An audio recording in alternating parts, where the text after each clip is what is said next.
Je suis surtout choqué par l'attitude des journalistes qui font semblant de n'être au courant de rien, alors que la presse française sait parfaitement la stratégie que Ouattara a décidé d'adopter contre l'opposition. Il a peur de la Cour pénale internationale, il a peur de la Cour africaine des droits de l'homme et des peuples, il a peur de la Cour internationale de justice, il a peur des résolutions des Nations unies. Il a donc décidé de diviser ses forces militaires en deux groupes, un groupe de mercenaires, un groupe complètement civil et un groupe officiel. Les crimes sont commis par le groupe de mercenaires. Ainsi, ces mercenaires passent pour une faction civile qui ne dépendrait de personne. Et les 10 crimes sont couverts par les forces de l'ordre officielles qui ont accepté de faire allégeance à Ouattara. Voilà le mécanisme que Ouattara a mis en place. Ceux qui commettent des crimes sont anonymes, encagoulés, habillés en civil. Ceux qui protègent ceux qui commettent des crimes sont habillés en civil.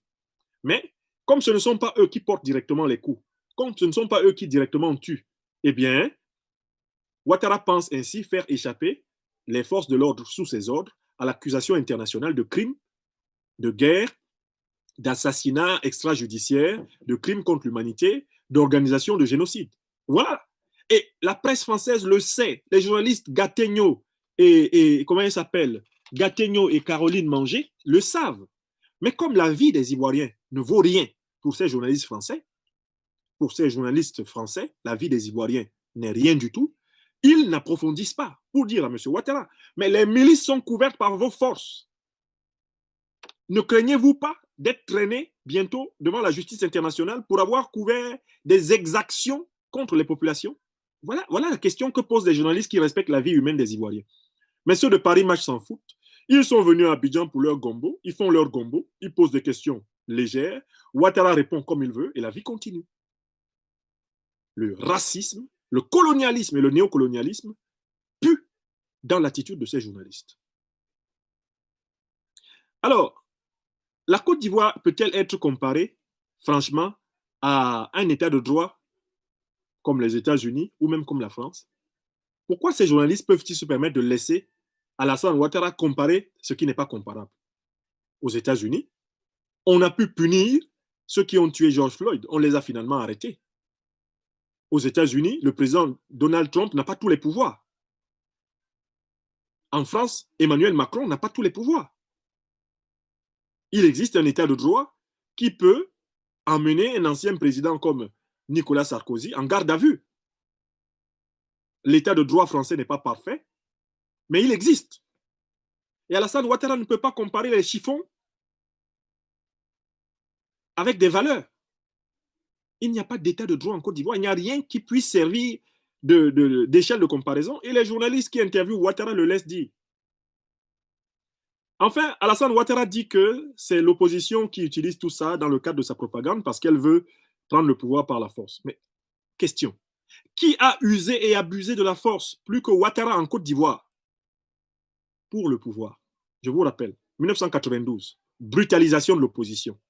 18 février, Ouattara. 1993, tentative de coup d'État, où il tente d'associer le général Gueye et le secrétaire général du PDCI, Laurent Dona-Fologo. Tentative de coup d'État, Ouattara. 1995, boycott actif, c'était pour renverser Bédié. Ouattara était dedans. 1999, coup d'État contre Henri Konan Bédié, instigé par Ouattara, qu'il avait annoncé depuis la France. Il avait dit qu'il frappera ce régime et que ce régime tomberait. Ouattara a annoncé le coup d'État contre Bédié et il l'a mis en œuvre. Et ce sont les hommes de Ouattara qui ont piloté ce coup d'État.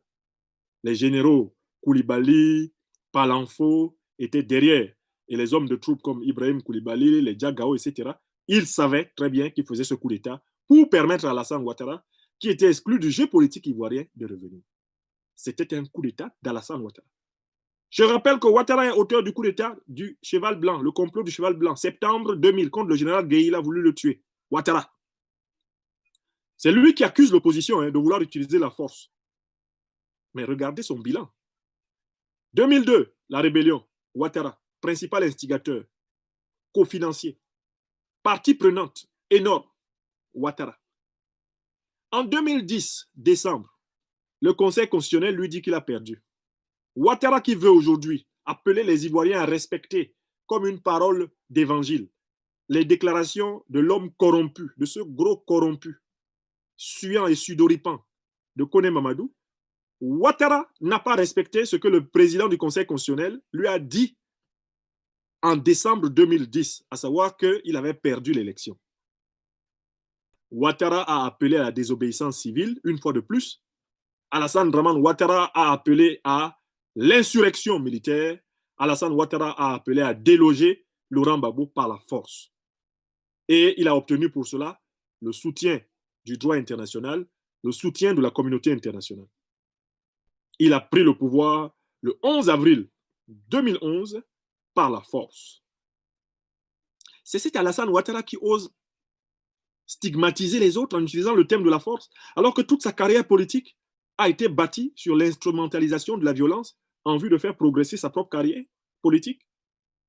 Qui est-ce qui exclut aujourd'hui ceux qui peuvent le battre, ceux qui peuvent battre le candidat du RHDP? Qui les exclut aujourd'hui en Côte d'Ivoire? Se sont-ils exclus tout seuls? C'est Alassane Ouattara qui exclut. Donc la réponse d'Alassane Ouattara à la question numéro 8 est une humiliation de la raison, c'est une stupidité, c'est un mensonge diabolique.